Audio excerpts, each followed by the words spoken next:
Everyone thought Apple was finally going to cave and give us the Android-style punch hole this year. But according to the legendary Ice universe, Apple just pulled a hold my cider. The punch hole isn't happening. Instead, we're getting something called the micro island. And honestly, it makes the old design look like a massive forehead in comparison.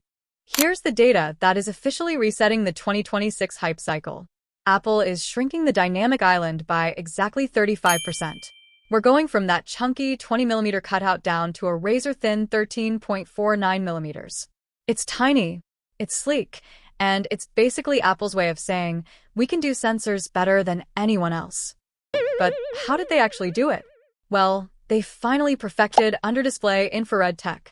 They tucked the flood illuminator beneath the actual pixels of the new LTPO Plus screen, leaving only the selfie camera and the dot projector visible. It's like a magic trick, but with hardware. Now, you might be wondering, why did this take so long? The answer is the A20 Pro chip. This beast is built on TSMC's first-ever 2nm process. And it needs every bit of that power. See, when you put sensors under a screen, the display pixels actually mess with the light. The A20 Pro has a dedicated neural reconstruction engine that uses AI to clean up your Face ID data in real time.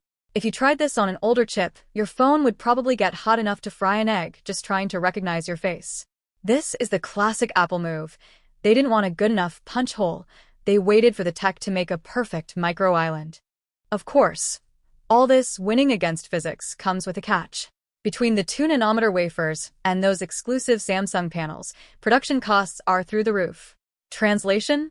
Prepare your wallets, because the iPhone 18 Pro might be the biggest price hike we've seen in years. To soften the blow, Apple is giving us some ultra-deep finishes. Think a rich burgundy and a royal purple that look more like high-end jewelry than a smartphone.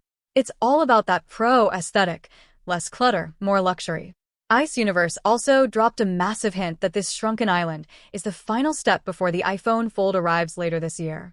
By mastering this 13mm cutout now, Apple is basically testing the tech they need for that seamless foldable screen we've all been dreaming about. Is a 35% smaller island enough to make you upgrade, or were you really vibrating for that single punch hole design? Personally, I think the micro island is the much more Apple move. It's refined, it's clever, and it's finally making that screen look truly premium.